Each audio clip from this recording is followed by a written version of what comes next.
Yeah.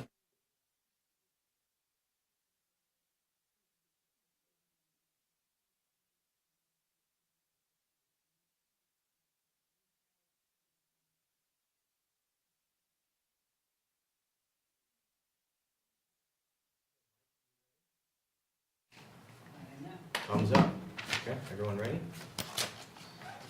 Welcome to the Essex Junction Trustees meeting. Please join me for the Pledge of Allegiance. I pledge allegiance to the flag of the United States of America and to the republic for which it stands, one nation, under God, indivisible, with liberty and justice for all.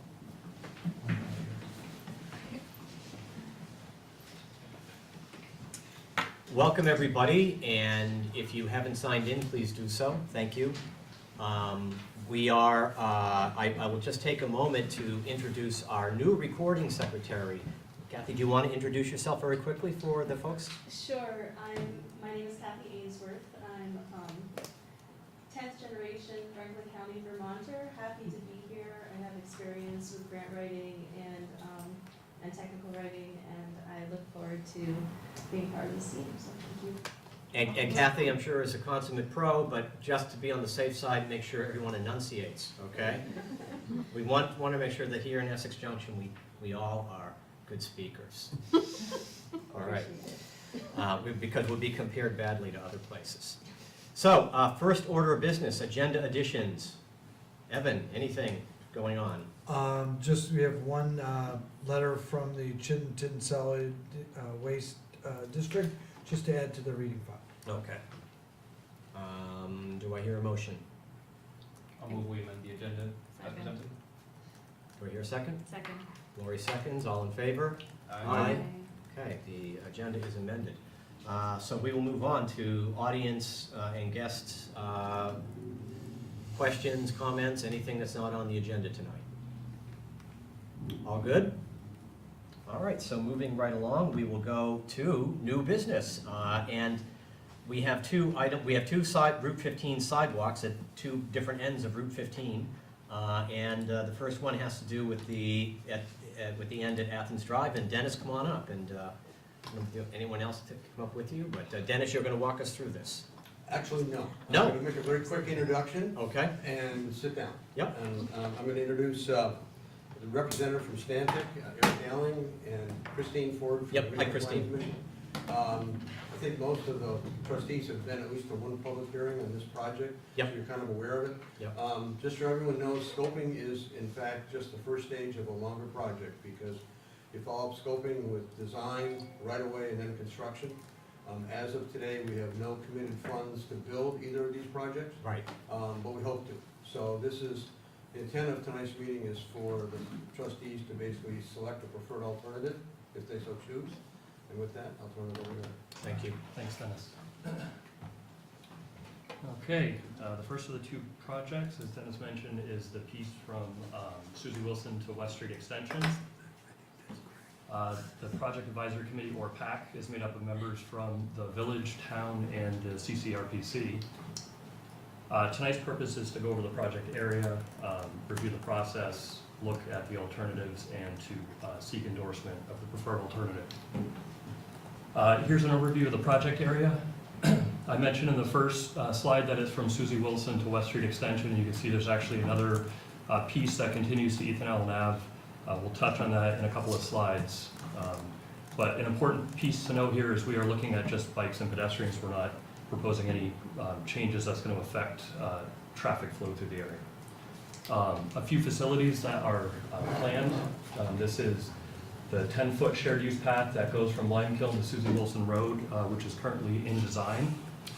And on the eastern end of the project, there are two on-road bike lanes that travel east from West Street Extension and towards Five Corners. The typical project process goes as follows. We're in the project definition phase where it's scoped. We look at alternatives and ultimately try to seek a preferred alternative. After that, it goes in for funding and then ultimately engineering and construction.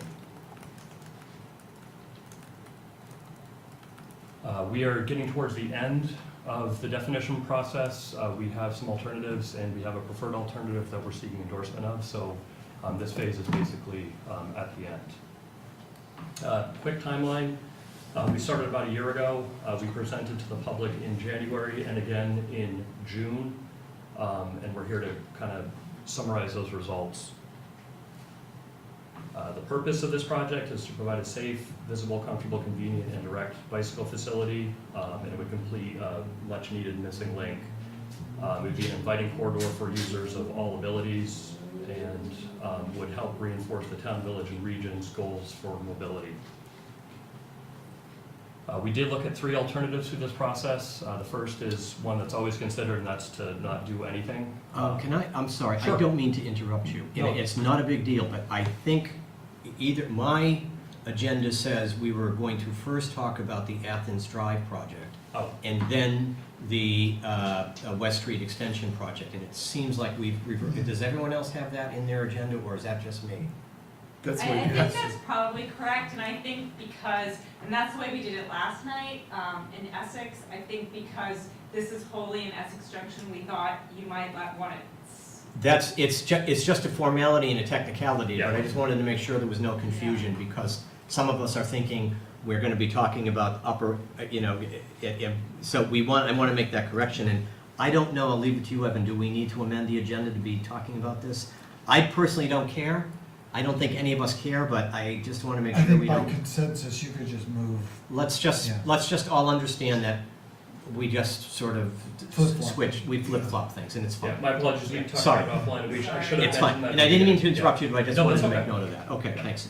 Yep, so as I mentioned, the no-build alternative is always considered, and then there were 2 build alternatives. One was to leave the median intact and reconfigure the existing lanes, and the third alternative was to actually remove the median and add a left turn lane. You can see on the image there the existing conditions. I'm sure everybody here knows it pretty well. It's a facility designed solely for vehicles. It's got 2 12-foot lanes with no shoulder, 16-foot median in the middle. There is a modest 4-foot buffer along the north side between Susie Wilson and West Street, and a 5-foot sidewalk. Sure. And that buffer on the side, that just falls off most of the time. On the south side, yes, it falls off to the railroad. There's nothing over There's on that nothing side. there. Yeah, correct. So the second alternative would actually leave all the curb lines exactly the same, and it would just reallocate the space within each lane. And if we do that, there's room for an 11-foot travel lane in each direction and a buffered bike lane. The 4-foot grass strip on the north side would stay, but that sidewalk would be increased from 5 to 8 feet to accommodate bikes. Alternative 3 is the more construction-intensive alternative, and that would actually remove the median completely, almost completely, and holding the south edge of the roadway, which is shown on the right side. There would be room for a buffered bike lane, an 11-foot travel lane in each direction, a left turn lane heading east, and even with all that, there's enough room for a 12-foot grass strip along the north side, and then again increasing that sidewalk from 5 to 8 feet. And that 12-foot grass strip would provide space to replace the trees that would be removed with the median. Here's an aerial view of what it looks like. You can see that 12-foot grass strip really stands out there. You can zoom in on the intersection of Susie Wilson. A couple of important things to note: without that median, there's no longer a need for, what's here? Well, there's that awkward kind of U-turn slip lane right now if you're heading west on Route 15, which would allow people that live on the north who want to travel eastbound would have to come out to Susie Wilson, do a U-turn and head back. So without the median there, there's no need for that slip lane, and the intersection geometry can be tightened up quite a bit, which is nice because that makes for a shorter crossing across Susie Wilson. You can see on the very left edge of the image, that's where the proposed shared use path ties in. The users would cross Susie Wilson there and could either continue east along the shared use path, or they could, bicycles could cross the road and continue east on the on-road bike facility. Taking a look at the other end of the project as we approach West Street, zoom in here. A couple of things to note, that again, for the same reason that the slip lane at Susie Wilson isn't needed, you could partially remove some of the turnaround shown on the top of the screen. We would propose a raised curb bus stop, and that would allow bikes to get behind it and not be in conflict potentially with buses. And then for the on-road facility, you can see those green markings, which if anybody's been on Wilson Road in the last year, they're there. They're great, they really stand out, they've been holding up pretty well. Traveling east at the end of this slide is where it would tie into the existing bike lanes that are there today. The other piece I touched on, Ethan Allen Ave to Susie Wilson Road. This is an opportunity to create a safer crossing of Route 15. If that median was partially removed, there'd be space for the 3 lanes that are there today, the 2 lefts on Susie Wilson and the through lane, and that would leave space for a 7-foot bike lane. And that looks like this in plan view. It's only adding a facility to the south side of Route 15, so the eastbound direction. The advantage here is you could get bikes off of the path and into a bike box where they'd wait for a green light at Ethan Allen Ave. They'd cross, get into the facility on road, and once they get to Susie Wilson, they can cross that intersection without having to cross lanes of traffic, which is why we added that piece to the scoping study. Eric, could you just Sure. go back to Susie Wilson Road and just explain the lane drop? the Oh, lighting yes, in there, yeah, right? that's a good point, yep, thank you. So V-Trans is currently studying the Susie Wilson Route 15 intersection, and it's likely that their preferred alternative will include 2 left turn lanes off of Susie Wilson onto Route 15 eastbound. So we've left 2 receiving lanes in there, which means that if this project goes, or that one goes first, it doesn't matter, they'll be compatible. Similarly, heading west, we've left 2 lanes, which will allow the same amount of vehicles that get through. After this project were constructed, it would now reduce capacity through that intersection. Thank you, Christine. And then they Ortiz. tie into each other. Well- They tie into each other because of also the reduction of the slip lane U-turn, These which is- projects, yeah, we'll have to keep in which contact. is helping Yeah. reduce the efficiency of the intersection. Uh, Conflicts. Yes, definitely. Conflicts. Yes, agreed. So we'll touch on that again at the end.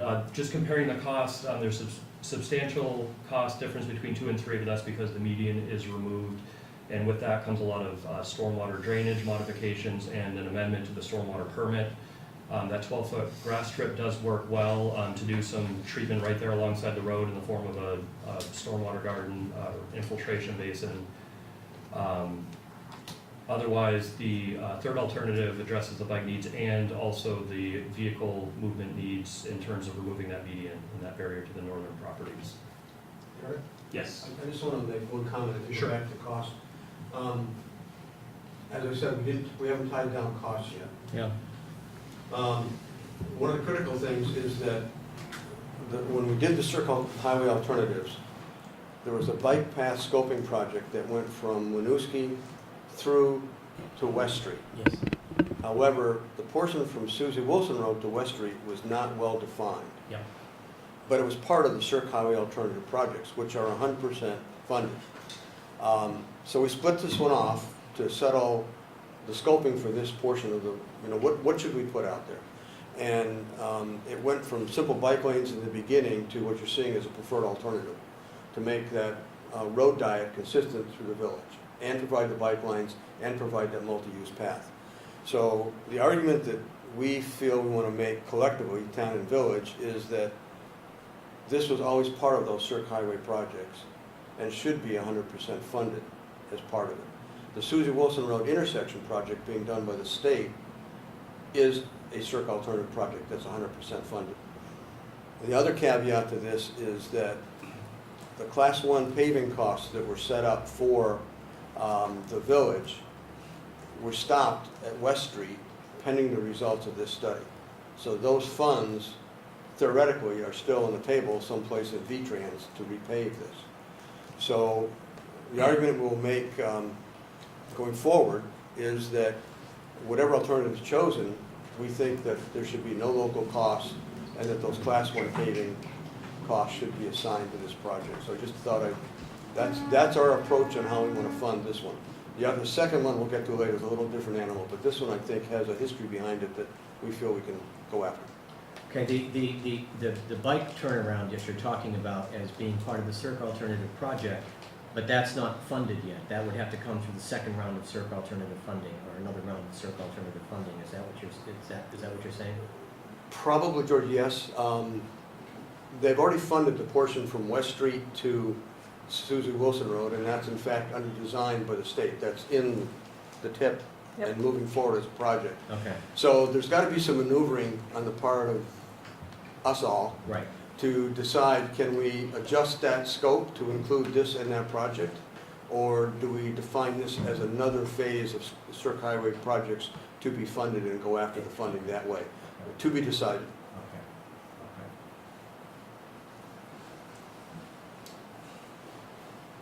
So, yeah, for the reasons Dennis mentioned, alternative 3 and option A is the preferred alternative that came out of the PAC. Going forward, there's some uncertainty there, but this portion may be left to the village as a local project while V-Trans works on the intersections, or maybe it becomes one project. And as Dennis mentioned, there is the funding for the Class 1 paving project that may still be there. And we'd also ask V-Trans consider the additional piece between Ethan Allen Ave and Susie Wilson Road. So the PAC's recommendation is alternative 3 with option A, and we would seek endorsement from the trustees. so can we ask questions now Absolutely. at this point? Okay. So I just wanna get some clarification, on the part that you're saying, in a picture, could you show me the part that you're saying is already funded? The section that's already funded by Circ Alternative funding? That's the intersection. It's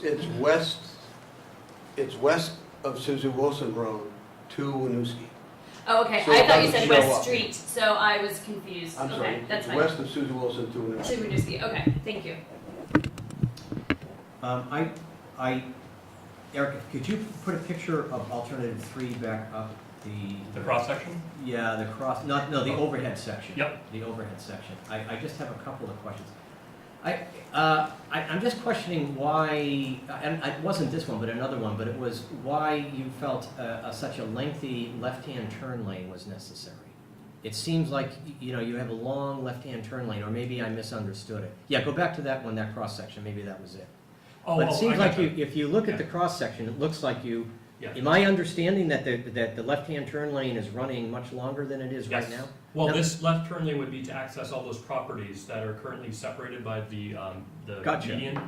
So that would be, like a center turn lane essentially, but you could only turn left because there are no. Okay, maybe I'm misunderstanding. Could you put it back up? I'm not understanding it. So that one, so the bottom, we're looking at the bottom picture, the large Yes. picture. And this is looking towards Essex Junction. I'm Correct. standing at Susie Wilson. Well, this could be looking- any point along that stretch of road. Okay, Yeah, George, think of the road diet that was done on Pearl Street from West Street in. right, It's the very same concept, except since there's nothing on the railroad track side to turn, right. instead of having a center lane that you could turn right or left, this would only be signed to turn left. Okay, But it's this very same thing as the road diet that was occurred between West Street and it's coming into the village. When Okay, we went to but- 4 but it- lanes to 3. but it just looks to me like it's, the purpose is to stack traffic up that's gonna turn left. And it's like there's never that much traffic turning left. if we look at it in the overhead view, you could be in that lane to turn into any one of those driveways along the way. You wouldn't be stacking up necessarily. Okay, That center lane runs right, right through here. It doesn't start until this point here. okay, And then you've got, if somebody wanted to make a left, they could simply get into that left turn lane and turn into that driveway or that driveway. But there should be no stacking along that lane. okay, but not, but you don't, and I understand, so as you were saying, Rick, thank you for explaining it, so instead of having the center, either side can turn lane, there's nothing to turn into the other. Correct, yeah. Okay. Let me just ask one more question, Dan. Fine, go ahead. I don't want to interrupt, No, but I had just sort of a follow-up. The only thing, and I would like to get everyone's comment here, we've always struggled with Pearl Street. The overarching goal of all our streets, particularly state highways, is slow everybody down.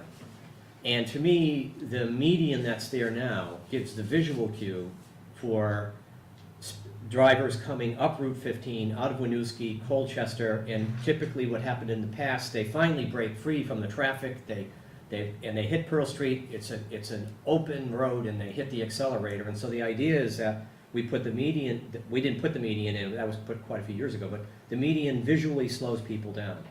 Maybe I'm giving too much power and authority to an inanimate object, to the median, but in my mind, my understanding is that was the effect it had. In removing that, is that a concern, that you're visually signaling people, you're still on a main highway, speed it up? Just thoughts, Rick? So, one of the things that we noticed very early on in the Pearl Street, when we went from 4 lanes to 3, was that traffic did slow down. And right now, the median actually is an encouragement, because there is, as you drive in that left-hand lane, there can be no encroachment coming at you because there is a barrier there. And so, in some ways, that barrier actually encourages you to give a free rein to go a little bit faster. Under this proposal, what the team has talked about, Dennis and we've all talked about, is that the speed limit now would be dropped, starting at Susie Wilson Road, coming into the village. Right now, as you know, it's 45 until you get just up to Yes. West, and it goes to 35, then we drop ultimately to 25 when we get into the pedestrian zone. The discussion now is that we would start at Susie Wilson and go at least to 35, maybe even to 30. Okay. And start the speed limit there, now that we're in a 3-lane section, to also, from a regulatory standpoint, slow the vehicles down.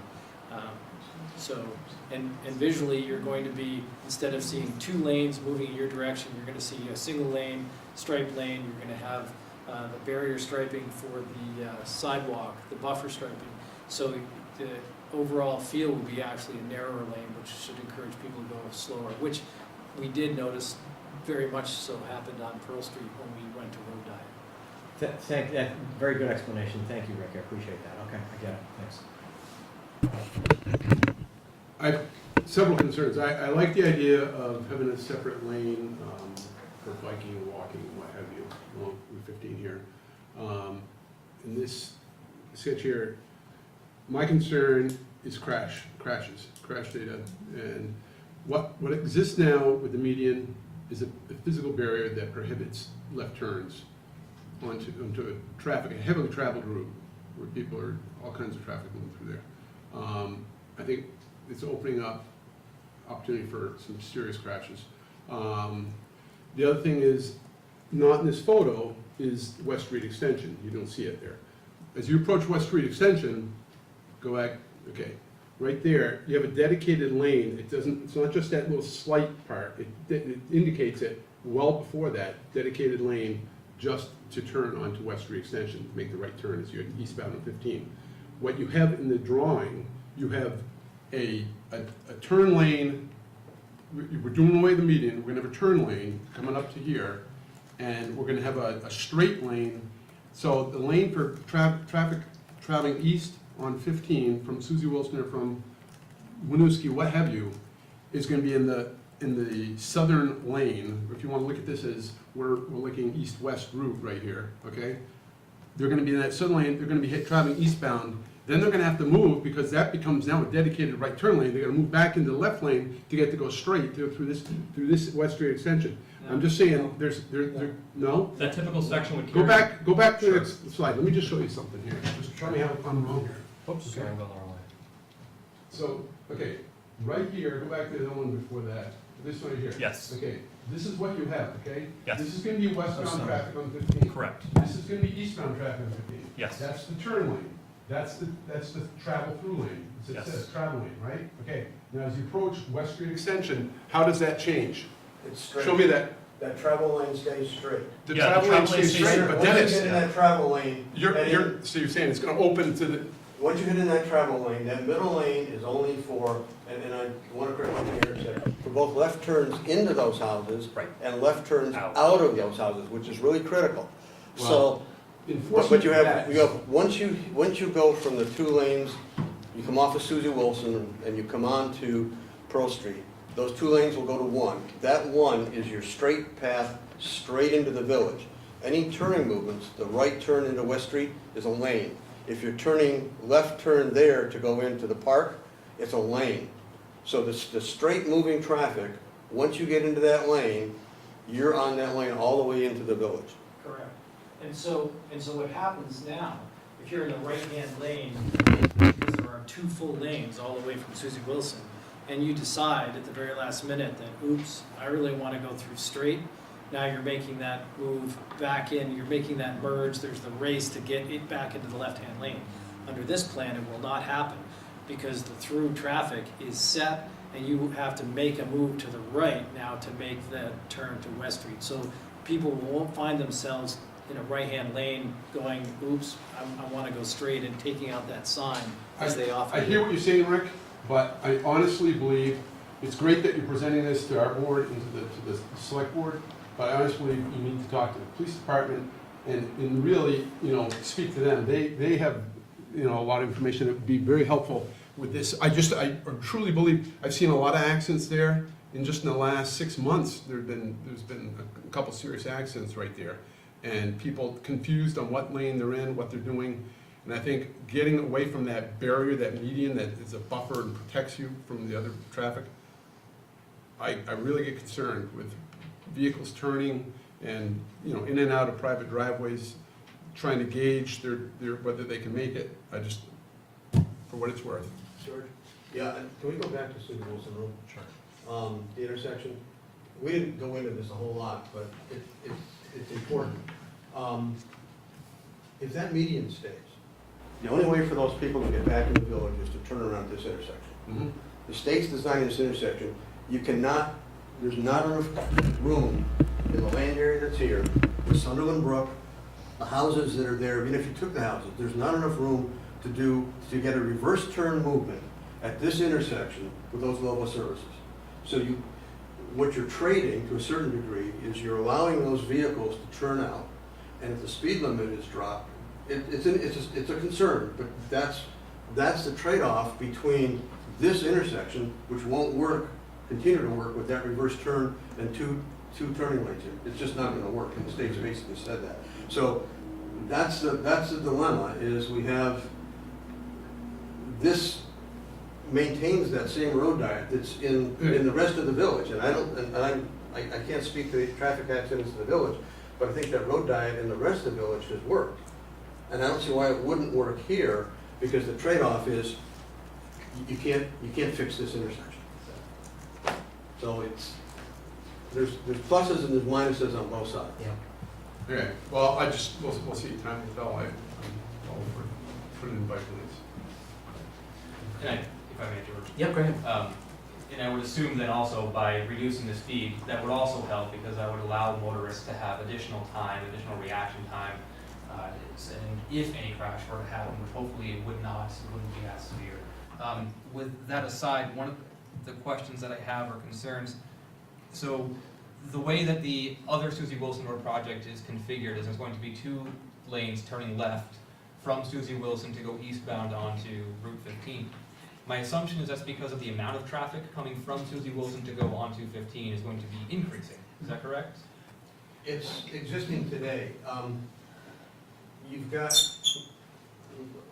I'll try to explain this in as best I can without getting into a whole lot of details, but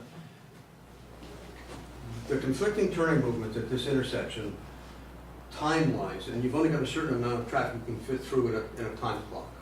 And so the 2 left turns here coming in is a dedicated turning movement that basically, it allows you to do the right turns, but in the afternoon, it doesn't make any difference. It basically, whoops, sorry, didn't even hit it. So you've got these 2, which take up an immense amount of time in the PM traffic flow coming out of Burlington. The same thing is occurring on Susan Wilson Road because of that queue.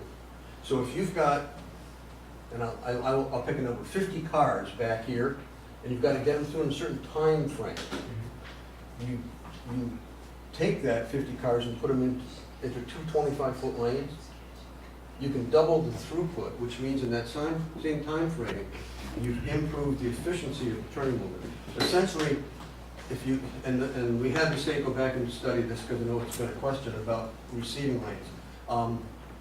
Without the 2 left turns, the intersection goes to a level service F, long delays, and essentially fails. And the state's saying, we're not going to put money into a project that fails. So you need those 2, and when you do that, it takes the intersection from a level service F from these left turns to a level service C. And that's both today and 20 years from now.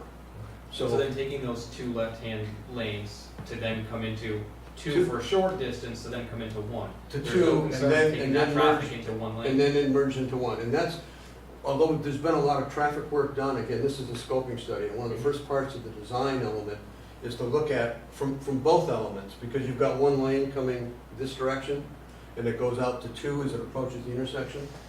What's the length of that queue that you need based upon traffic counts and traffic estimates?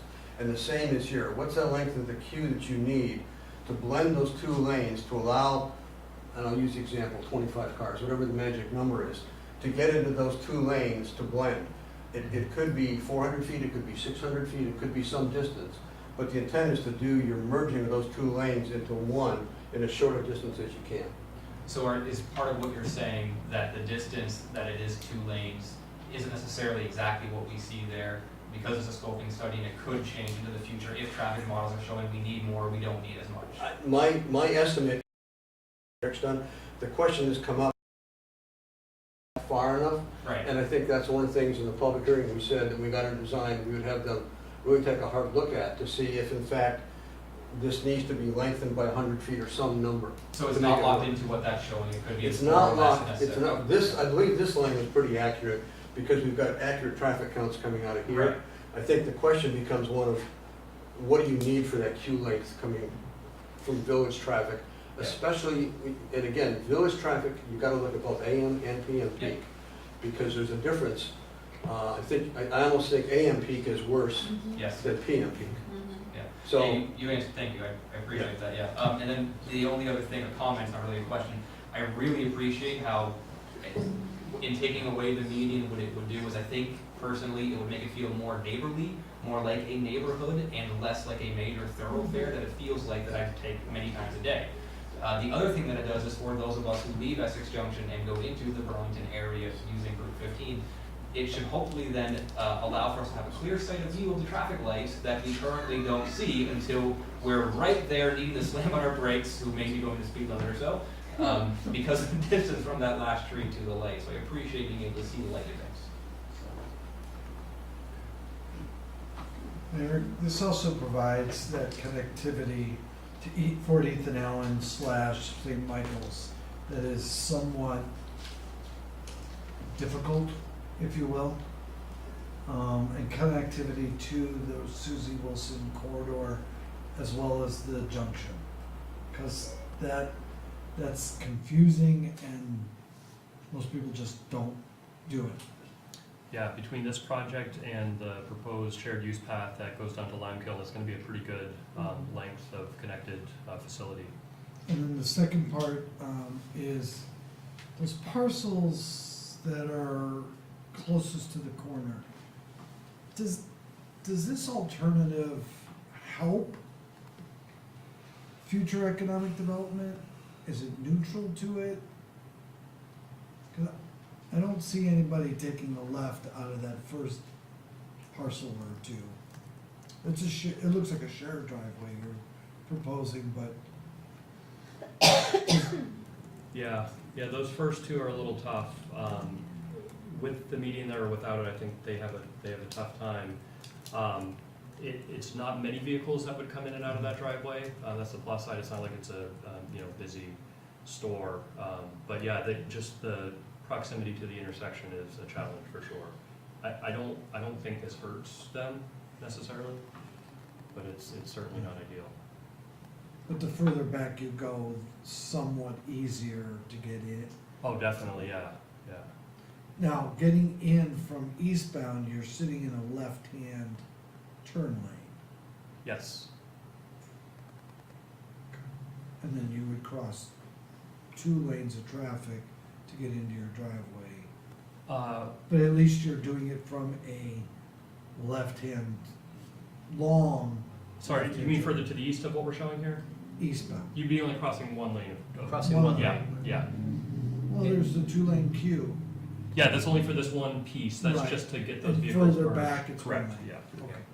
And I think that, if I just carry that forward a little bit, one of the things, and speaks to your concern and to Dan's concern, I think if the westbound, or the part coming out of Essex Junction towards Susie Wilson had remained 2 lanes along the whole length, it would be a little more concerning, people taking a left-hand turn over 2 lanes and negotiating a bike path and a sidewalk to get into their driveway. But since you're reducing it to 1, and we're gonna really reduce the speed limit, did I hear 25 miles an hour? No, okay, that was just wishful thinking. 30 miles an hour. Okay, but still, you're reducing it, and it makes it a little bit safer that you're not. It pretty much, I understand it puts it in the same environment as Upper Pearl Street. So I get that, what you mean by that. Okay. Any other questions? Comments? Comments are welcome. Yeah, I'll just say, It's a scoping study. I think the amount of people that I see walking in that area now, I think this would be a big plus for them to feel much safer. You know, I share Dan's concerns Yeah. when you take a median away, but I really appreciate the idea of lowering the speed limit, all the things Andrew said. I mean, it looks like a really great win-win for every mode of transportation we're trying to help here. Okay, I will allow just a very quick, I don't know that is anyone in the audience who has a comment, but I will allow it right now if someone has a comment or a question. All good? Everyone good? Okay. So let's, we have another scoping study to look at, so let's wrap this one up. Do I hear a motion? I think this is the right one. I'll move that the trustees approve alternative 3 with option A as a preferred project alternative, including the recommendation by staff as outlined in the document. Do I hear a second? Second. Any further discussion? All in favor? Aye. Opposed? Okay, it's unanimous.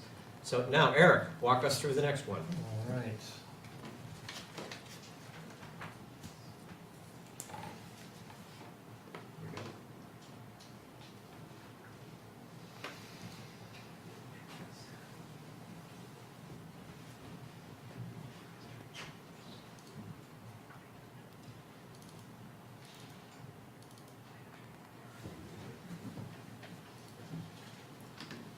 Okay.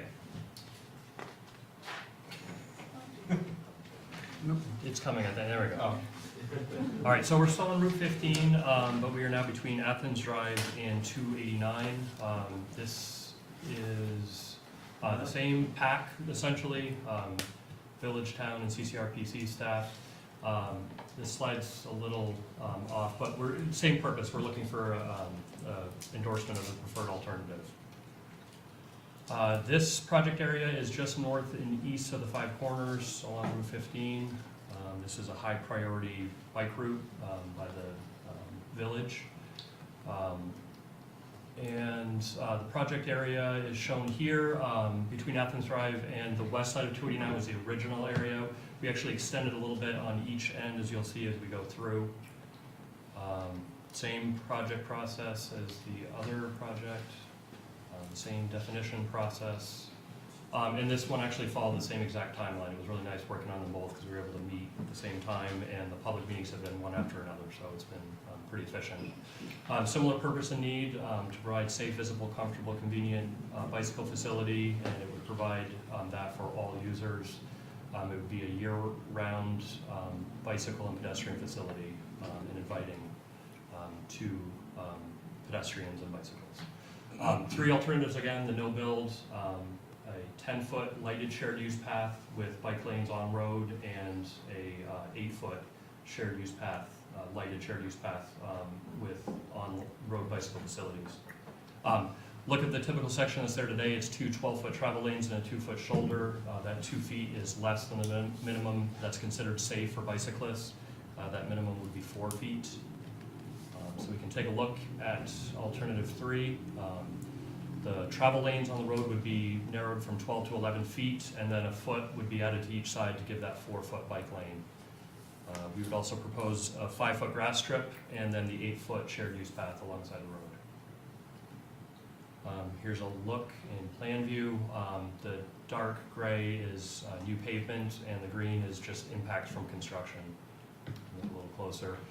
This is the piece, one of the pieces I mentioned we extended the project limits. Athens Drive is shown up and to the right of this. and that is Fairview Drive down and to the left. There was one section between there that's 5-foot sidewalk. If you go just west of this, it's 8-foot shared use path.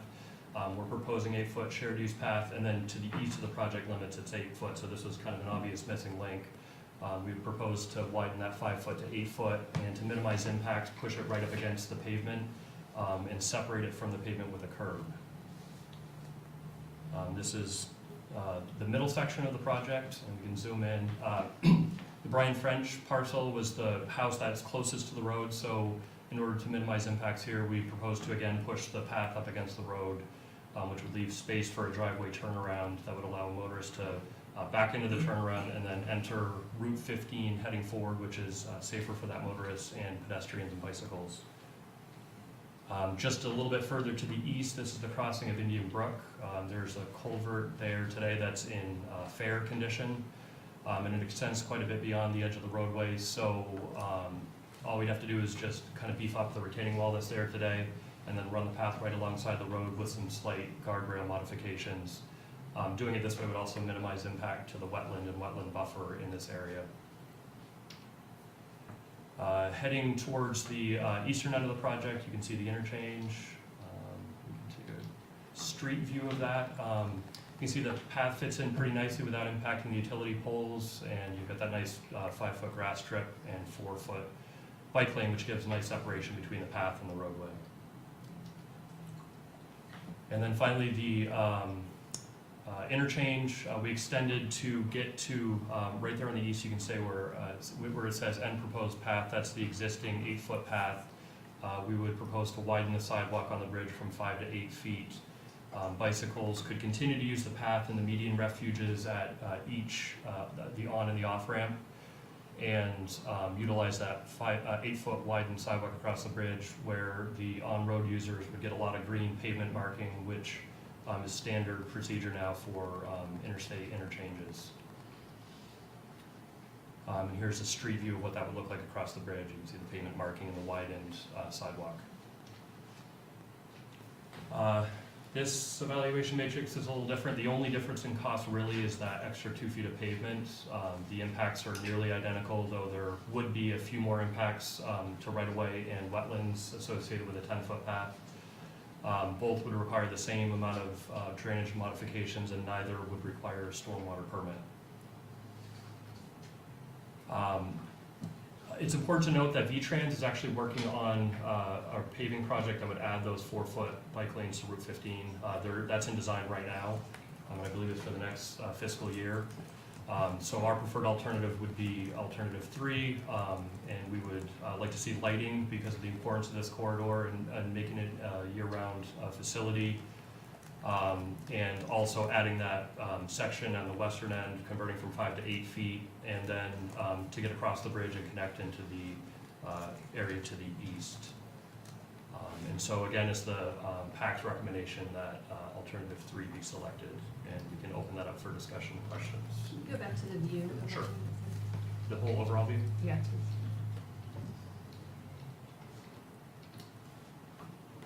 Oh. There we go.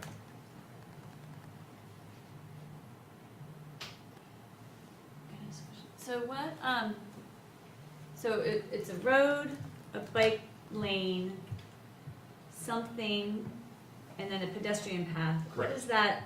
Oh, so is it a green buffer as It in, is. like grass? Grass, just grass, Okay, yep. it's not just the green that's No, painted those on green there. pavement markings would be up near the interchange. Okay, so it is grass. Okay, Yes. thank you. I love the concept, the ability of what this would do for connectivity, as it has been a missing link, and the only other way to get around it is either take your life into the motorist hands and bike that route, or take the existing bike path that goes through countryside area that, in terms of efficiency, doesn't make much sense. So I love that.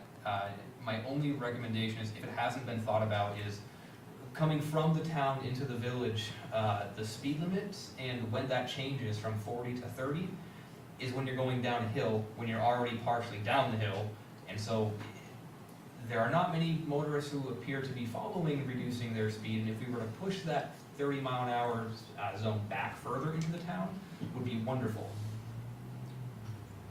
Great idea. Thank you. We'll call it a day now. Let's All do those it. in favor? what we're working right now with our planning commission on the town center plan, and trying to make that as a gateway to the community, from that end of the community.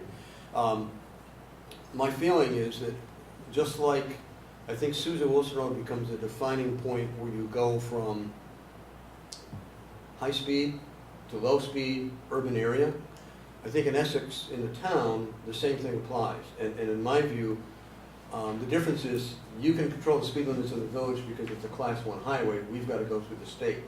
But I think we're prepared to do that. And I think what we need to do is look at what's the appropriate point. It could be Sand Hill Road to start that speed limit change as you come down through.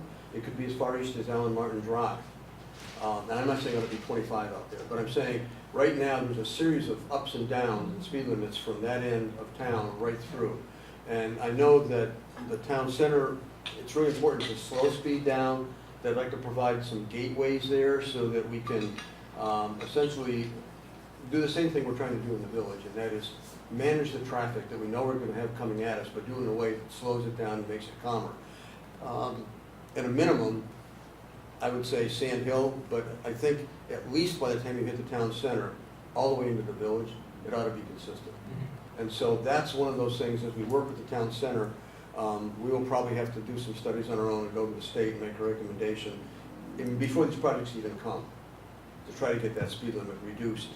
And we'd be glad to come back and share that with the village too, in terms of, but I agree with you, it needs to be both approaches to both the town and the village. Yeah, there's a lot of traffic on it, but it needs to slow down and be recognized that it's an urban area. It's like downtown Burlington, you know, when you go into Burlington, you slow down. Same thing here. Yeah, my assumption was that if there are funds allocated for the next fiscal year for this area to repave, then it would make sense if the state has to approve it while it's fresh on their minds and not have to come back a second time to just get it done at one point in time. Good point. Thank you, appreciate it. My question, this is a question, it's not a comment, but I noticed both alternatives 2 and 3. Alternative 2, they're both about the same cost, and you've got the lateral space to can ponder having a 10-foot path, but you chose an 8-foot path. But I'm wondering if we look at this bottom image right here, graphic, why wouldn't you move the bike lane make it part of the sidewalk, so that you have a sidewalk with a bike lane, part of it's a bike lane, part of it's a walking path, and then the green buffer protects everybody from the higher speed traffic. Is there? Yeah, this typical section was developed to accommodate all users, and there were a certain number of bikers that are just not gonna wanna use an off-road facility. Mm-hmm. So this gives them the option to use the on-road facility. Okay, And then people not comfortable with that have the shared use path along the side. okay.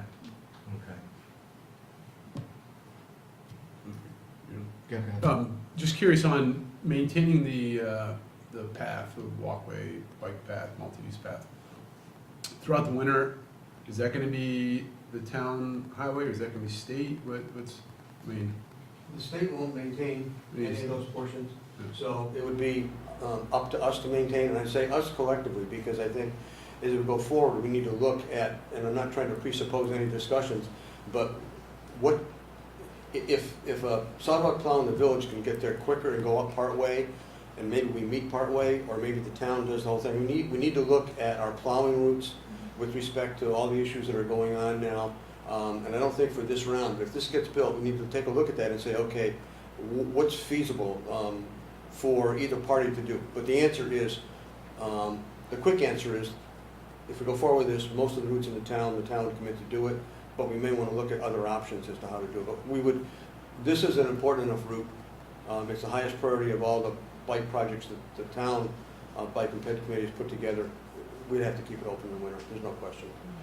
Also, one other question, you showed the overview of the whole stretch there.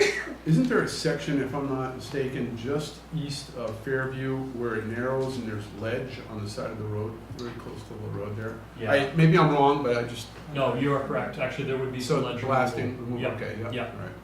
Just curious. Just so the village is aware, what we're saying in the comments at last night's select board meeting is, with these bike paths, you will be taking on more pavement, you will be taking on more cost for maintenance and capital for its repair and replacement. But as Dennis did mention, it is a high priority rated project. It connects town to village, neighborhood to neighborhood. There is going to be lighting, which was also a comment last night. That stretch, as you guys well know, can get dark and somewhat lonely, although there's development opportunities over there.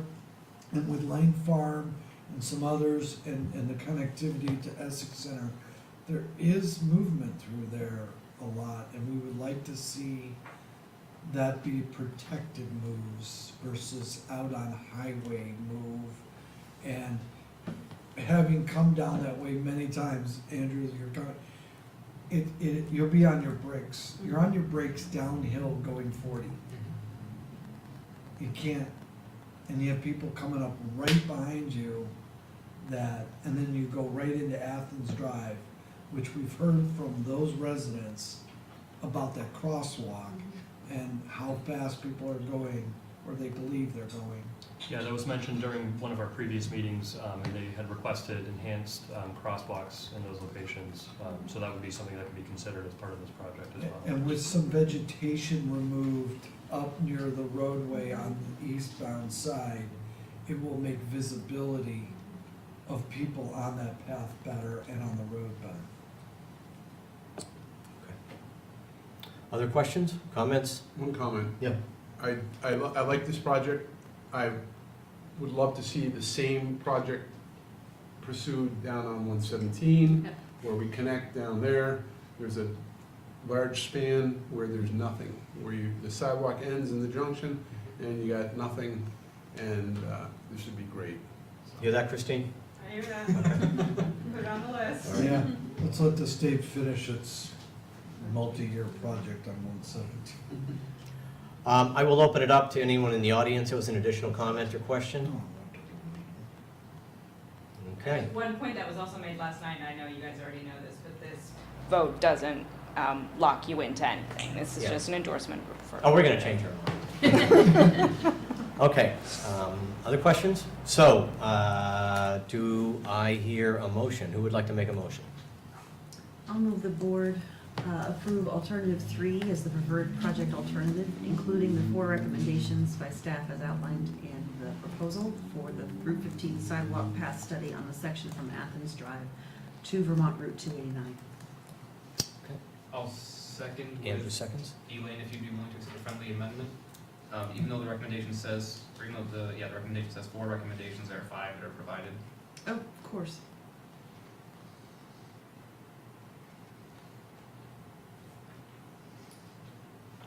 Okay. Kathy, you good on that? I'm not. Okay. Thank you. Yep. If you could state that one more time, I'd appreciate it. So it would just, including the 5 recommendations by Okay, staff. thank you. Okay, we have a second. Any further discussion, questions? Okay. All in favor? Aye. Opposed? Great, unanimous. Thank you. Thank you, folks. Thank you, Eric, Dennis, Thank you very much. Thanks. Christine, thanks for coming. Rick, thanks for the insight.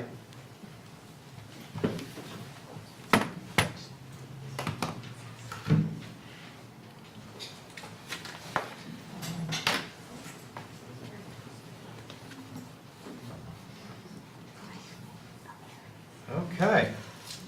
We are now on to a request to collaborate with the University of Vermont Capstone Project Traffic Calming Study, sticking to a traffic theme. Come on up, Barbie. All right.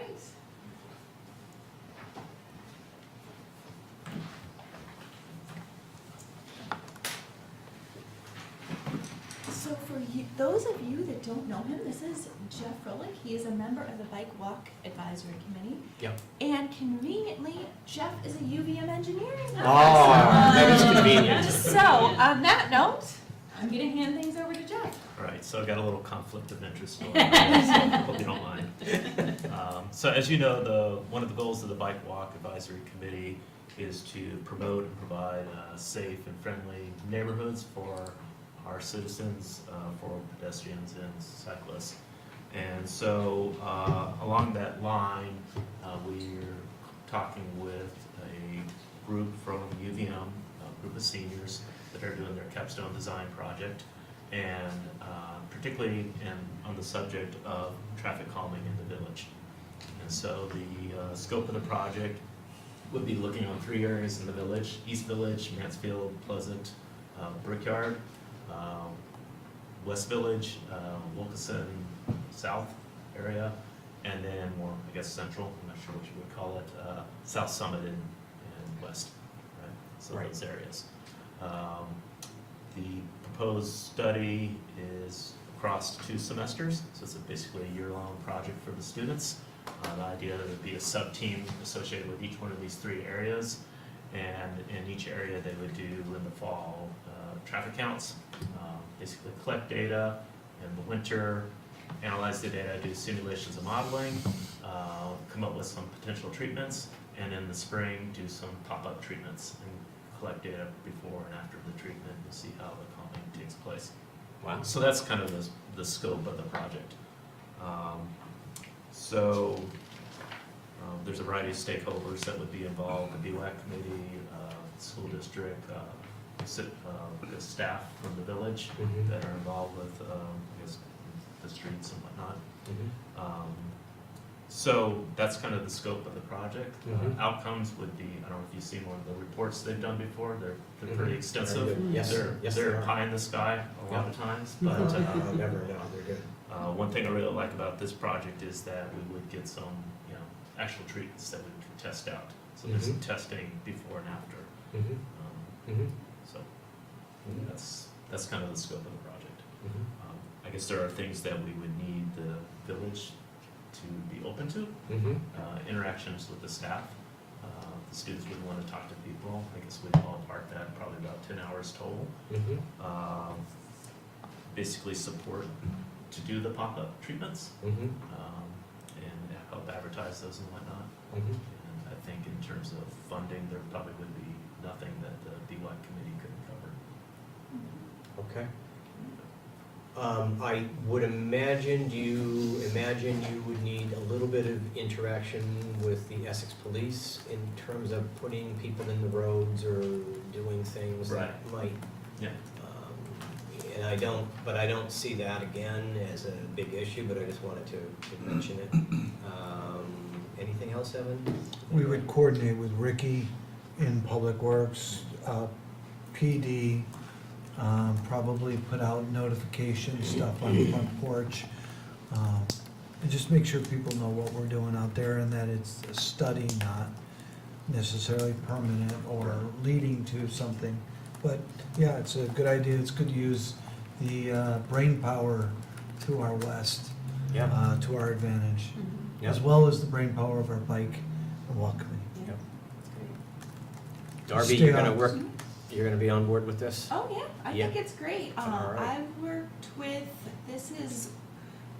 I've never worked with a multi-semester UVM class, but we've worked with other UVM classes before, and I think it's a great experience for everybody. So one thing you can expect is that they will do a public presentation Yep. at the end. Yep. And also meet with our committee, so people are interested in just kind of seeing what's the potential pop-up treatments would be and where they would be and what they're thinking, what their modeling shows. That would be also be available to the public. Yep. Other questions? That's Everyone great. good? I love this idea, so I think it's terrific. Yep, totally. Okay, I don't know if you need a vote or do you just need consent? What did we say? I think that, do we have a vote? There is a recommendation. There is a recommendation. Go ahead, Andrew, I didn't get to it. I'll move that village trustees authorize staff and the Bike Walk Advisory Committee to collaborate with Professor John Lenz, I hope I'm not butchering your, thank you, and a team of UVM engineering students to implement a neighborhood traffic calming study. Second. Any further discussion? All in favor? Aye. Opposed? Great. Thank you for so bringing much. this forward. This is great. Okay, so Andrew, you're on. Oh, well, go ahead, and now you can tell us. So this is coming from the Capital Program Review Committee, and in essence, the goal, we have a few different goals of this, as it's been a policy we've spent quite a few months developing and debating. But really the goals around this are to, one, memorialize a process that we've been going through since the creation of our committee, as well as to ensure that the staff who need to be involved in capital projects are involved as early and often as possible, especially during the design phase and funding phase. There was a project where we had some lessons learned in terms of not everybody being involved who could and should have been involved. So this is a bit of a, also coming from a lessons learned process. Other than that, I'd be happy to answer questions if you have it. That's great. So does this, are the actual ranking requirements that you use separate from this? This informs the ranking process. So the ranking criteria uses the information that would be provided in here. Okay, so the memo that's provided helps with the, what I'm asking Yeah. is, are the ranking criteria a part of the policy here, or just, are they separate? It's its own separate, it isn't a part of this policy in particular. I assume it could be. Really, the ranking criteria has changed twice, I believe, since we originally developed it. As new information came available as to ways that would really strengthen the process and make it as accurate as possible. So with that, I'm kind of hesitant to put that in. But with that said, one of the things that has historically happened is our committee has ranked projects through a verbal conversation with our village engineer, with our village staff, and this would help to put it into a documented process instead, which would allow us to do some homework the night before instead of having the conversations right there in the meeting, possibly reduce the frequency in which we meet and or the times that we meet. So really help to expedite that. Thank you. Andrew has, in the spirit and in the atmosphere of alignment and connecting things with the town, is there any thought of, we at first thought maybe this would go away, and then I think when everyone looked at it, they saw the intelligence of it. Is there any thought of moving this, of expanding, has the town considered doing something like this, or do you see any overlap of possibilities I there? see a whole bunch of possibilities, whether or not that has been considered, and have to have that conversation with the select board, we haven't done that yet. Okay. I know with that said, one of the things that we'll be talking about at our next meeting is the fact that the millions and millions of dollars of projects that still have yet to be done, and the lack of millions and millions of dollars that we have to fund those projects. Yeah, well, that's a different issue. It's not unique, and so maybe what we can do by these conversations is to help expedite that process Mhm. when the hopeful time comes around where this could be part of what the village and town do together, Right, in my okay. humble opinion. Yeah, but considering we have two selectmen in the room, that might be something for them. I just wanted to raise that issue. Yeah, I would be happy to meet with the select board about this, and or have the select board come to the committee, or if it's just a joint trustee select board conversation, Okay. be happy to have that. Go ahead, Evan. So my question is going to be to Evan what is the town's policy? Is it written, is it like this, and are there similarities? Do we know? That would have been a great question For about Dennis. 7 minutes ago for Dennis. I'm not exactly familiar, but one of the things that the town does and we want the village and also to do, and the town needs to do it just a little bit more, is make sure that other departments are in the room as part of the discussion. Every once in a while, you get that epiphany of, like, oh yeah, we have stormwater issue and we should have Jim Jutras in this meeting, or Annie Castani or Chelsea or somebody, or bringing the police in sometimes, and just having that round robin session about our projects. And Rick and I are talking sometimes, something's pretty straightforward, or you think it is, until you talk to another department and they're like, yeah, we've known there's a problem there all the time, but we haven't done anything because it's under your road. And so, and we want to make sure that a lot of what we're doing, the money that we're spending is impactful to as many people as we can, because if you have limited resources, you don't want to do just a project that only affects a few people when so many are waiting. So in So, yeah. follow-up to that, just a reminder that when the Public Works Committee met over last summer, one of their recommendations was to align the capital planning process for both the village and the town, and to have some sort of ranking for all projects. And Yes. and currently, they are really just right now focusing on operational, but they will get into it. And if you'll remember, the town worked with the village on the Main Street Bridge that's Yep. just east of 81 Main. And that was a capital project that was worked out, and correct me, with several village and town departments.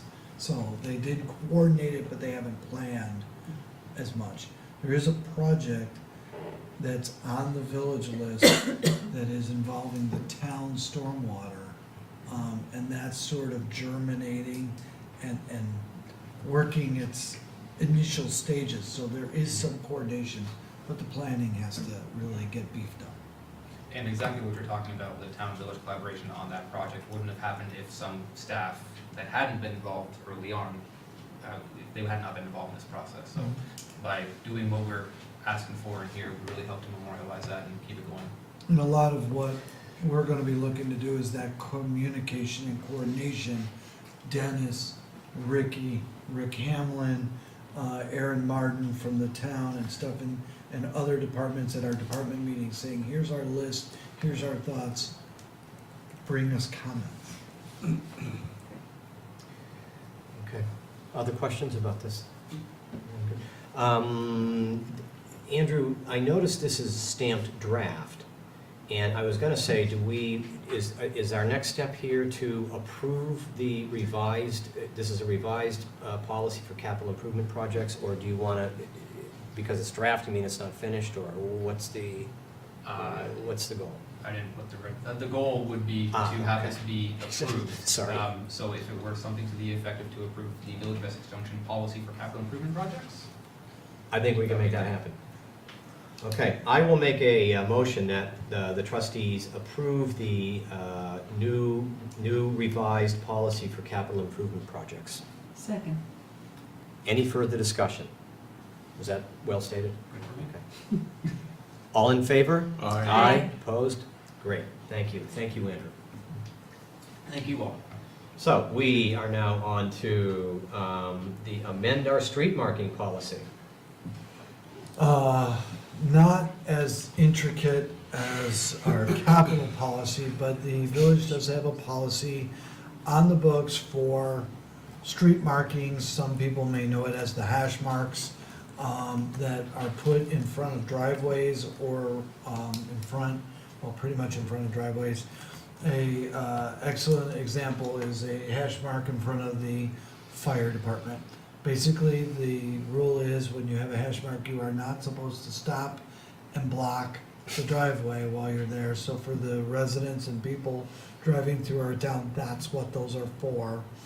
And so we were looking to, when we were discussing the village hall, senior center, library, fire station complex, I hope I didn't miss anybody, and Chips, our complex, and the closing of the driveway to through traffic. We were talking about how people use the Maplehurst driveway as an ingress and egress that happens to be owned by someone else, a very dear friend of the village. So people tend to use that as an ingress and egress to the library and all of our complex. And it's also an egress, and if we hash that, it will enhance flow.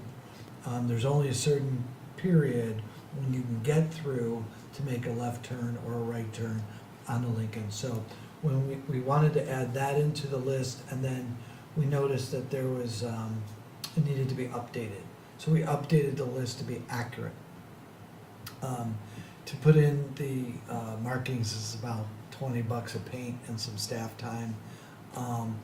Ultimately, and that we have not talked with the owner really in depth of that driveway, we use it, we come clean, we use it, the staff uses it, the patrons of all of our buildings use it. It is not ours, and we don't maintain it, and we should have a conversation in the future about working with the owner to maintain it, salt it, plow it, and maintain it as open to the traffic that's going there. It is not right for the village to just use something without an agreement. Yeah, well, I would say that's even a more urgent issue now that we're gonna be closing the entrance between the fire department and the white building there, because you are limiting now access to all that parking just to two areas, and one of the two entryways, and we only own one of them.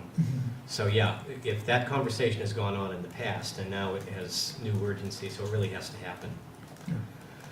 But I didn't want to have that conversation without That's okay. at least the board's nod. That's okay. We'll do it. We're gonna do it next time. Dan? Just one thing to add, I think it's a great idea. If you take Route 15 west, as you approach 89, right there, the Colchester-Winooski line, there's a Florida Avenue, which is on the right-hand side, and there's hash marks there. It's actually an intersection of a public road. But they do have signage there, do not block the road. And I suggest we put signage up at the approach, do not block this driveway. So that's clearly stated there in bold letters. Okay.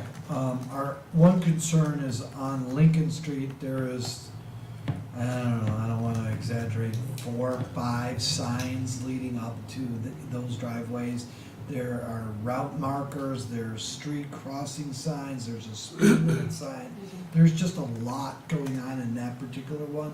But in other places where we start marking them, I also need to have a conversation with the chief of police as to what signage he needs to be able to enforce it.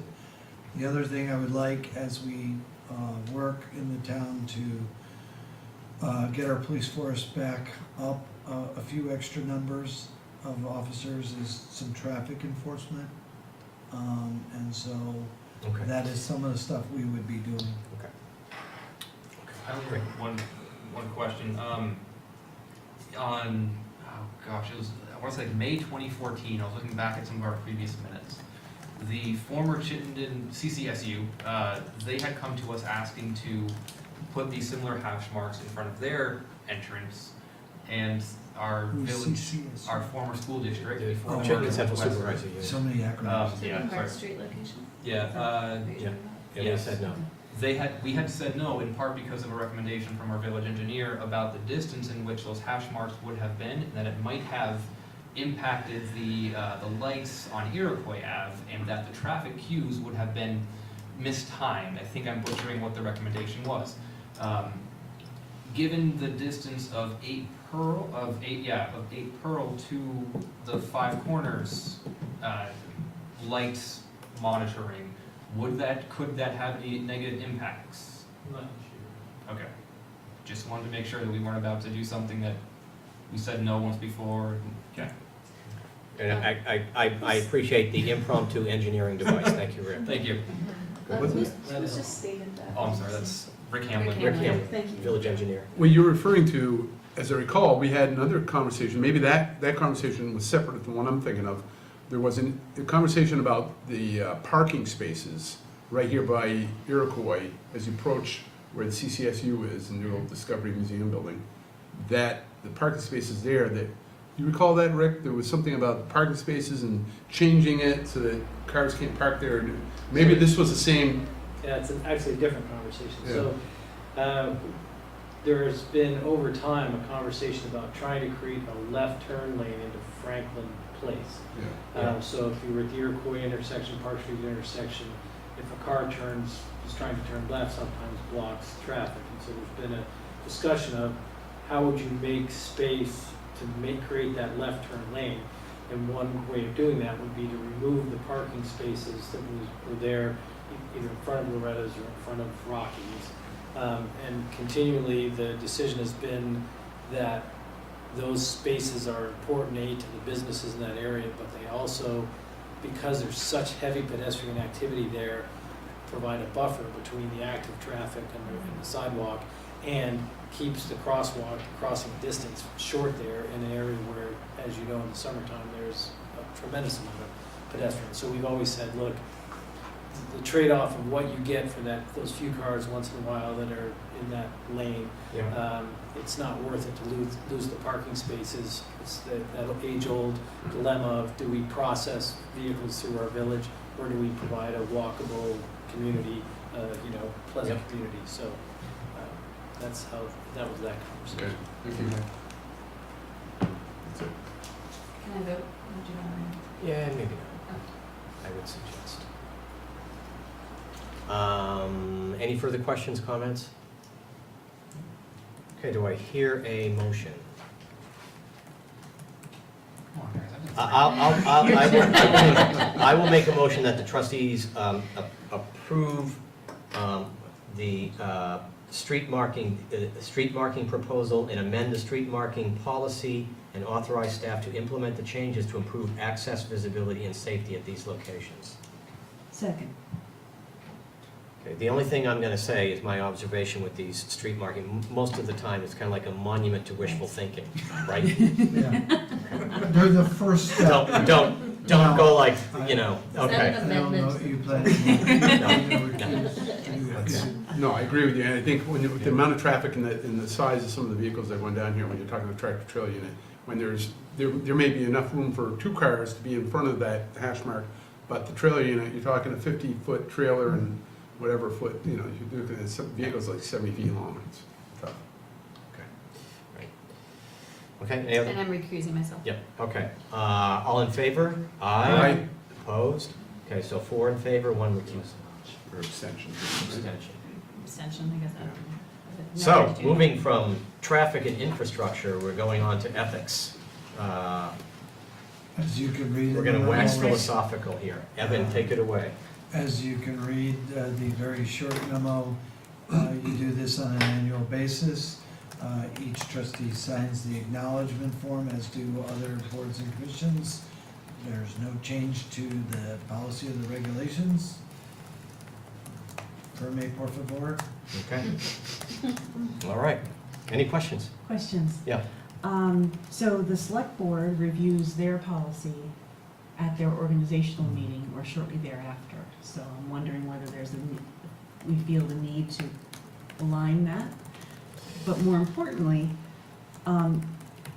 since I don't have the select board one in front of me, I'm wondering whether the ethics policies for both the village and the town should be identical. And then the select board has a orderly conduct of business policy, and I'm wondering, is that rolled into the ethics? Like, you know what I'm getting at. Ultimately, first of all, one of the things that we are embarking on slowly, and the town side, is they have all of what you mentioned. We have a concern as to whether staff even has the latest versions of those policies. So we're kind of putting them together, and gonna make sure that they're updated and et cetera. We would, as part of the select board and village board meeting more often, is start bringing those policies to both of you and trying to align where we can. They don't have to be identical, but align as closely as you guys are willing to go with them together. But that's gonna be a process over time, because there are several of them, some of which the village may say we don't really need, and the town has done them for years and they wanna keep them. So we're gonna try to do that, as we are other policies, like I have a dress code policy that I wanna align between the village and the town, and do some things of that nature. So we'll be doing that as time comes along. And we also, from our perspective, want to start prioritizing the ones we address. If I may make one comment, I think that it might make a lot of sense to have that conversation sooner rather than later, as one of the things that it brings for me is, in the town's policy, if someone does recuse themselves, I remember a previous select board member having to literally leave the room. They leave the room. Yes. But yet, when we want to recuse ourselves, we just don't vote on it, we can participate as a member of the public in the conversation. So it doesn't seem like there would be an equal playing field if two members of the same board need to use a similar policy with a similar intents, but have unequal access to participate in the conversation. So maybe at a future, sooner rather than later, trustee select board meeting, we could talk about that. Try to level the playing field a bit if that should arise. Well, that's fine, but I would like to know why you have to leave the room. You gotta use like the mind waves or something? Why would you Well, I have to think leave it's the room? the perspective of propriety and the desire to feel above reproach. I see, okay. Okay. And if you're gonna say something that's going to maybe offend the person that's recusing themselves, you don't have to look them in the eye. But it is, usually what it has is, as you refrain from the conversation and the dialogue as well as the voting. But there's also a rule, if I understand it correctly, you have to state why you are recusing yourself, not just say I'm recusing myself. The town, in some respects, is quite formal, and in others they are not. It's just how they crisscross. You guys are generally informal, and you guys will have to see what you like about each other's policies and adopt, and maybe mix and match.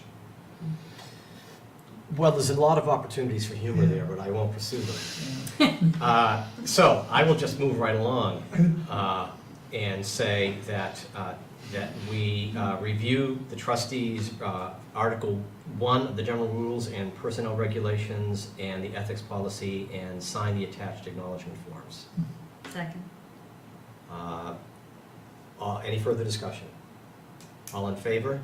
Aye. Opposed? Great.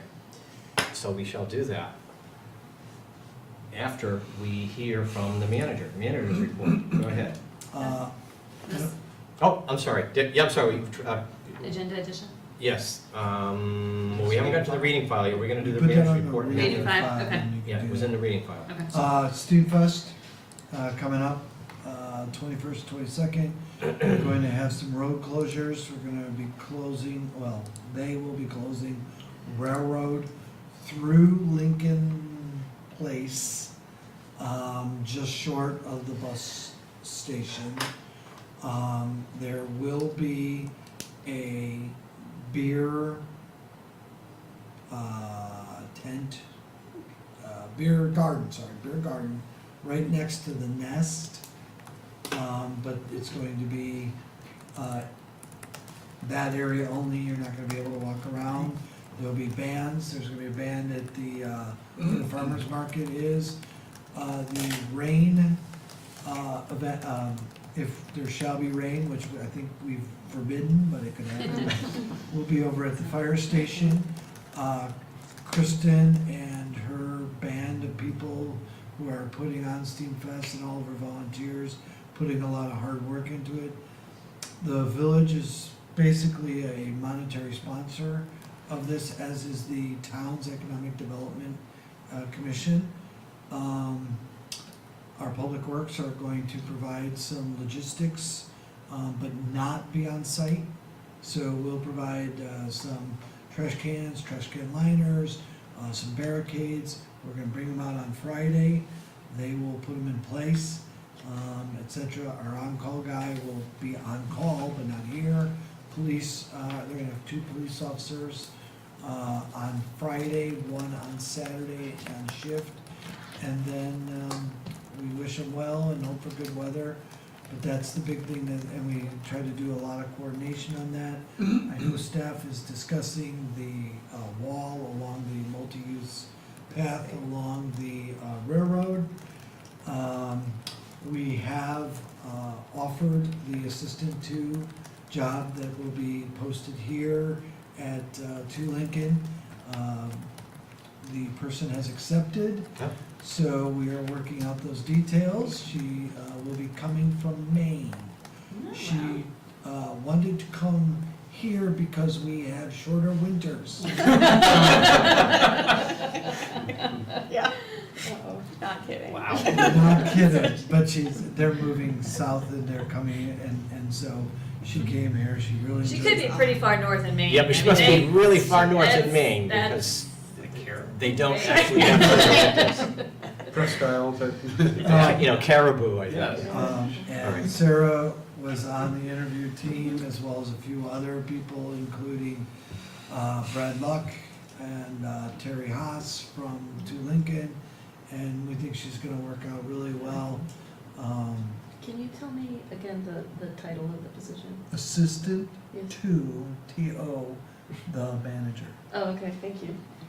And it'll be here at 2 Lincoln. So we have lots of things going on. We have an assistant finance director position that is going to be open soon as Sarah moves up to Lauren's position. We want to overlap those 2 positions.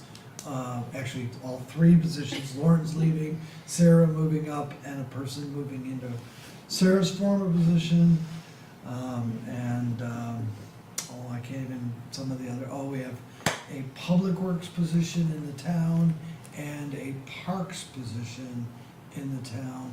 And one of the things that we did is we linked their job descriptions with the village so that they would be very similar. And one of the things the town did, the town public works wanted the town parks and rec position to have a CDL so they could use that person in the winter. And something we may want to look at in the village or other things of what we're doing. So, because it is very hard to get plow drivers and someone who becomes experienced enough to drive an extremely large vehicle with about 5 to 7 tons of salt in its back bay, with people zipping in and out around them. So that's enough. I would only add that I think, in case you didn't mention it, I think that the owner of 4 Pearl Street, Brett Grabowski, as I understand it, appears very generously allowed Steamfest to use one of his empty storefronts over there as an art studio. And I just wanted to acknowledge him. Right, and has We other appreciate that. businesses Yeah. are allowing space. Yeah. We expect it to be quite crowded if the weather's right. Yep. Perfect. Okay, anything else? Thank you, Evan. So now, we can move on to the addition to the reading file. So, this came to me from a couple residents, one in particular who was very thoughtful in her reach out and her reasons why she doesn't like this new policy change. So basically what's happening is CSWD has decided to stop having the reuse zones at all of their centers. So people will no longer be able to drop off appliances and things like that for someone else to take or to then have to put into the landfill themselves. Some of the concern that I've heard is that the public outreach maybe wasn't well done. I don't know, honestly, I did not pay attention to it. So I was hoping that we could maybe have Alan Nye come in and talk to us and just explain why they did this, and then what maybe there, it sounds like there could be some potential grant money that we could use to educate people. I don't even know how much the Essex one is used. So just to get some background would be helpful, I think, to put people's fears at rest. I mean, I don't know how many of you do regular trash, hauling of your own trash to the dump or to the transfer stations. Anyways, I've always done it.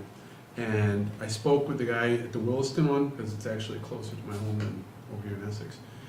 And his reasoning for closing it, he said, it started out was great. People are putting items out there that are in good condition to be reused.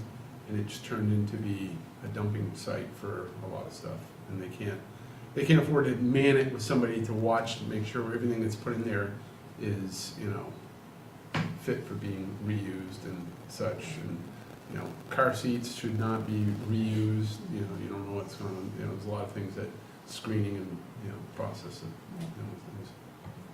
And I would also just say that it is unfortunate, especially when you're there, to not be able to drop it off. At the same time, Resource in Williston and in downtown Burlington, Pine Street, as well as Restore in Williston, not that far from the Essex-Williston border, take many of these items that would have been dropped off there. So there are places within proximity Well, that and these can go to. So, and I would counter that a little bit, because I've tried to take stuff there and haven't been able to. So I think what would be helpful to hear from Al and I is, what are the resources?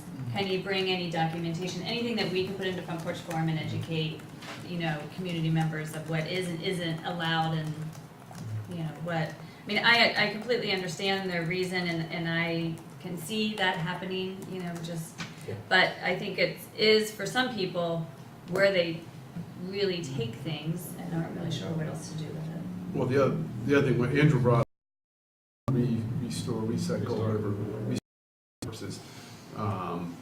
Whereas at the transfer stations, you're going in there, there's no fee. That's just totally open for grab, and it's not an organized facility such as Restore. They actually separate items. And they're a little pickier, like you say, you know, what they'll take, what they won't take. And I think that's what it comes down to. Obviously, there's a link. I've got the little pamphlet. They put it out, I think once or twice a year, CSWD, and it, you know, explains what can be done. It used to be, as we all remember, you used to have to separate your plastics and went to one, you know, all-in-one dumping, you know, so it's. But with this gone, Yes. where do these items go? I think that's really important Well, that then we it's- tell our community members. It's still there. They got facilities for things, to do things there for. Right, so that would yeah, just be helpful right, for someone right. who works there or. Oh, I agree. I representing think us I there agree with to you, come yeah. in. But let's then fine, look, I think Al would appreciate us Right. tapping him Yeah. and having him come in, so let's do that for our Great, next thank meeting. you. Yeah. Okay, anything else? Trustee comments, concerns? Anything you're concerned about? Okay. So I'm very happy that there is a Design Five Corners public initiative happening. I yes. think it's great. I am a little concerned that we didn't know about it. And also I went back and read the various minutes, and maybe Diane can help me, but I've read the various minutes from the last Planning Commission since January. There was no discussion in the minutes, and even when we had our joint meeting with the PC, you brought up Design Five Corners, and there was no mention. So to the earlier point of staff members knowing and people knowing, I think it's important when we're reaching out to the public that we're made aware prior to the reach out. I think is helpful, especially because we can help reach out. Exactly. Yeah, I was surprised to see it announced that way. I thought I would have hoped and imagined that it would have come through, we would have at least known about it. Known about it. So yeah, I think that was something that did fall through the cracks.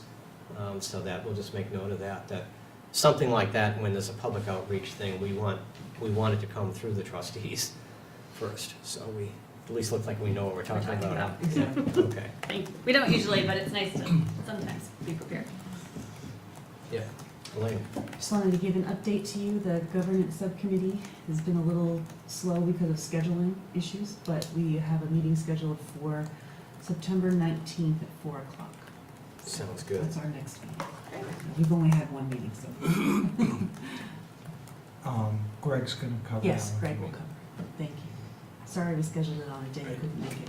The one day that, it's okay. Sorry. Happens. I don't want to be the impediment. Okay. Good enough. Anything else? Well, good. Okay, so we are on to the consent agenda. I'll move for the consent agenda. I'll second. Any further discussion? All in favor? Aye. And so now I will entertain a motion to I'll adjourn. be adjourned. I'll second. Any further discussion? All in favor? Aye. We're adjourned. Thank you.